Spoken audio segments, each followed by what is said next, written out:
Hello, welcome to NDtv. My name is Corinne Brown, naturopathic doctor, labor doula, mother, and host of this episode where today we are chatting all about fevers.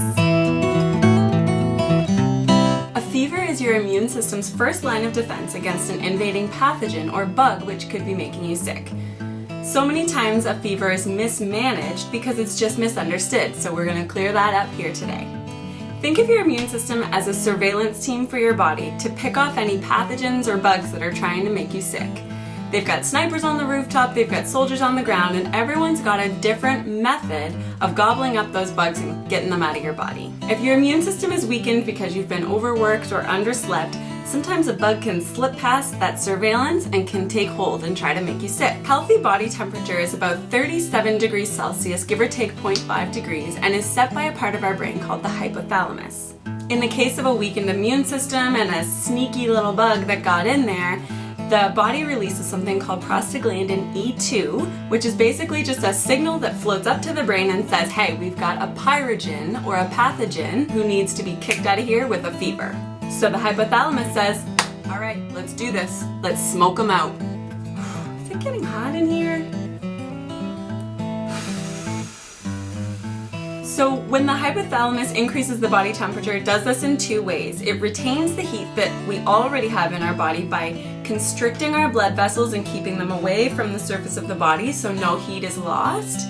And it also induces shivering, and those minute muscular movements help to generate heat and increase the basal body temperature. Also with a fever, we feel chilly. We want to bundle up and get under blankets. And that is another method that the body has devised in order to keep us warm and retain and maximize that heat to get our body as hot as it possibly can to kick this bug. I got a bug. Most often a fever is considered a problem or a symptom of the illness that we need to correct or to suppress.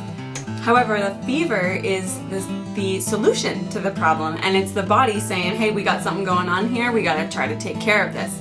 Your body is self-regulating, your body is self-protecting, and we would have never gotten this far if it weren't for those mechanisms. By suppressing the fever, we are essentially hog-tying the immune system. We are inhibiting these crucial defense mechanisms and expecting our body to fight this bug from a disadvantaged position. Suppressing a fever is very similar to having a household burglar alarm, and when an intruder breaks in and the alarm goes off, that's like turning the alarm off and kind of saying, well, let him stick around for a while and see what he likes, and I don't have time, I'm too busy to deal with this home invader, so I'm just gonna turn that alarm right off. Fever is your body's burglar alarm, so we have to listen to it. So the other bad thing about suppressing a fever is that you feel fine, which might feel fine, but then you go about your day and you're burning all this energy that your body actually really needs to conserve in order to fight this illness. You suppress the fever, you overdo it, and that's likely how you got sick in the first place. Let the body do its thing. This is especially important in children because their immune system is still learning. So if you let a kid rock a fever, then their body is able to mount the proper immune system and fight the bug itself. Then next time around when that child gets sick again, the immune system will be that much stronger and that much more capable of fighting the bug again. Just like with a child who is struggling to learn something new, as a parent, it's hard to watch them struggle, but then the pride that they feel in themselves once they've done it themselves is priceless. So the same goes for the immune system. Even though it's hard to watch your child have a fever, that is your child's body learning how to fight this bug. My general rule of thumb with my son is that I allow him to rock a fever while he's awake, and then I suppress his fever while he's sleeping, because that's when the body will rejuvenate and recuperate from all of the work it's been doing to fight this bug. So I'll allow him to rock his fever the whole time he's awake, and I won't suppress it until it reaches 104 degrees Fahrenheit or 40 degrees Celsius. At that point, I will give him ibuprofen or Advil. That is the best way to suppress a fever. The next best way would be acetaminophen or Tylenol, but it's not as good. And a note about childhood fevers. You never want to suppress a fever in a child with aspirin. It can lead to something called Ray's syndrome, which can lead to liver and brain damage, which we obviously don't want, so stick to ibuprofen. Everybody's got the fever, that is something you all know. Fever isn't such a new thing, fever started long ago. Here are 5 ways to support a fever. Number 1, lay low. Like I said before, it's very important to conserve this energy while your body is trying to fight this infection. Take the day off, call in sick, watch some TV or some movies, and just veg out. 2, cover up.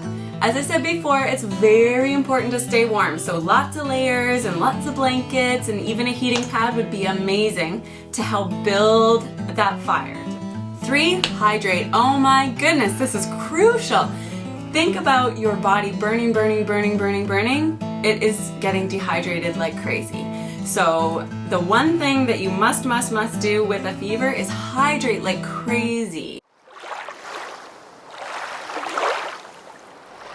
4, sleep is crucial when fighting an illness. While you're laying low and relaxing and vegging out, you may drift off into a nap or 2, which is totally fine, but when you go to bed at the end of the night, that is when I recommend to suppress the fever so that your body can completely rest and doesn't have to worry about building the fire and the fever while you're sleeping. And 5, this one sounds kind of crazy, but starve the bug.